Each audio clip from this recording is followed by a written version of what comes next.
What's going on, moviegoers? If you're new to the channel, my name is Christian. Welcome to SeaWorld Productions. Huge shout out to everybody who's been following me, you guys. A huge shout out to all of my subscribers, my new subscribers. You know, my Echo trailer reaction did, significantly well, a lot better than some of my recent videos. And it just means the world to me. To see my subscriber count go up, to see my viewership go up, it means so much to me. So I want to give a huge shout out to everybody who's new to the channel, who's been on the channel, who's been supporting me since day one. Thank you guys so much. It's been a struggle to get viewership on this channel, and just to see one of my recent trailer reactions up to almost 2,000 views, you know what I mean? It may not seem a lot, but it seems, and it is a lot to me, you know what I mean? Because it's been a struggle to be a YouTuber in the year 2023. So again, you guys, thank you so much. You've been supporting my channel, and everybody who's new to the channel, welcome to the channel. And let's dive deep into the first topic: Marvel Spotlight. What is Marvel Spotlight? Marvel Spotlight was officially announced late last night, you guys, and it has me that much more excited, especially after that first trailer from Echo. It was dark, it was gritty. I absolutely loved and adored the style, the way they put that trailer together, you guys. It was so good. But Marvel Spotlight, what is Marvel Spotlight, you guys? Let's dive deep into it. So Marvel Studios will begin using a banner known as Marvel Spotlight. Inspired by the Marvel Comics anthology line, Spotlight will focus on street-level stakes over larger MCU continuity and grounded grounded-driven stories. Interesting. Echo will be the first series under Marvel Studios' Spotlight banner. You guys, this is so great, especially for some of these characters who have to be tonally different than what we've gotten in the MCU.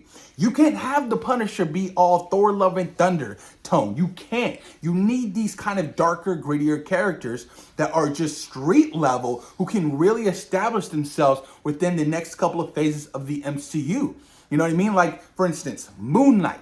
Moon Knight is a character who I think definitely could have benefited from being on the spotlight. Now, I'm not saying that season 2 of Moon Knight, if it gets greenlit, won't be under the spotlight, because that would be great, because now you can start making R-rated content. Echo is, rated a TVMA for mature audience. This is so amazing. This is what I've been wanting from certain characters. I appreciate what the Infinity Saga did. You know what I mean? I really did. But I wanted to start dabbling into different tones of these characters, especially street level grounded characters, you guys. Echo being the first series is so great to hear. Especially seeing Kingpin in that first trailer, him kind of being reminiscent of the Kingpin we've known in the Netflix series, that makes me that much more happier, because what we got in Hawkeye definitely wasn't the Kingpin from the Netflix series. That's just facts. Or like somebody like Daredevil Born Again. Now that, they're having Marvel Spotlight, they can do something much more in the terms of being darker and grittier, and with the R-rated attached to it. Or Blade. Blade is currently doing a bunch of rewrites. You know what I mean? They got one of the writers of Logan to, rewrite the script for Blade. And now they can make Blade R-rated. You have Deadpool 3, which is going to be R-rated.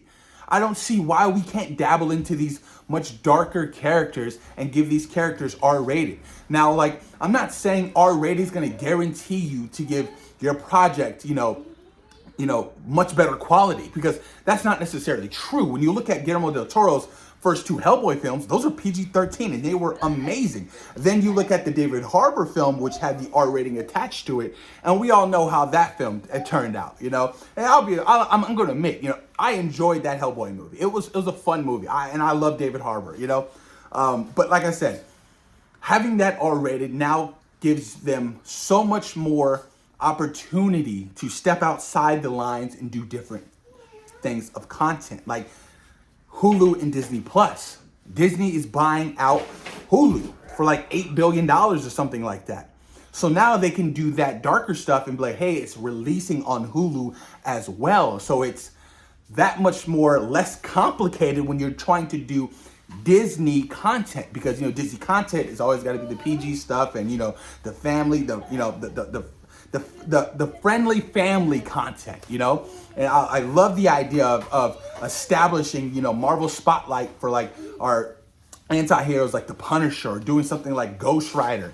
You know what I mean? This it's just so great to hear. Like I can't wait to see how much many more projects they have in mind for Marvel Spotlight. You know, I definitely think that Blade will fall underneath that banner. I definitely think Deadpool will fall underneath that banner. Yeah. I definitely think that Daredevil Born Again now will fall underneath that banner, because no way in hell you can have this kind of Kingpin that we're about to see in this Echo series and then go to Daredevil Born Again and have the Kingpin that we got in Hawkeye. That's just not going to happen. He's going to be the Kingpin that we all knew and loved from the Netflix stuff. That is going to happen, and it's so amazing to hear. Like I said, I am so ecstatic about this, because now you can do so many more great characters, especially somebody like Jon Bernthal's Punisher. I mean, come on, man. That Netflix shit just really established that gritty, dark shit, and I was absolutely on board with it. I need more of that, you know. And Jon Bernthal's Punisher was rumored to be appearing in Daredevil Born Again, but with the rewrites and stuff like that, I don't know if he's going to make it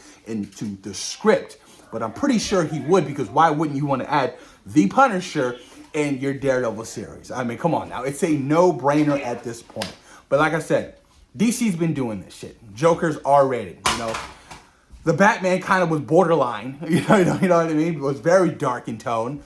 And, you know, it's time we start doing different things over at Marvel Studios. The Suicide Squad, R-rated, wildly successful critically. You know what I mean? Came out during the wrong time, during the whole, you know, pandemic.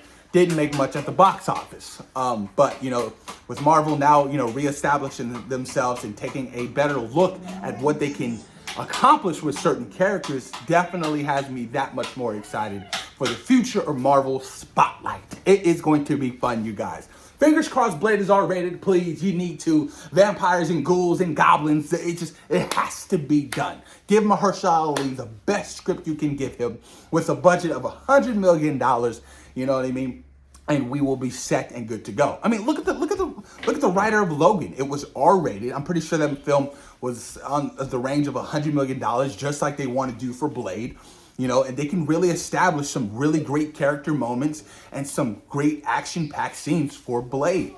Blade is still one of my most anticipated films of, you know, whenever it comes out. I'm still excited to see Mahershala Ali as Blade. You know, I want to see the Daywalker return, you know. So this is exciting stuff, you guys. But push your comments down below. Let me know what you guys think about Marvel officially announcing Marvel Spotlight, where they will throw their darker, grittier characters underneath this banner, and we can possibly see more R-rated projects from the MCU. Push your comments down below. Let me know what characters you guys would like to see into this darker tone of Marvel Spotlight. Post your comments down below and let me know. Peace.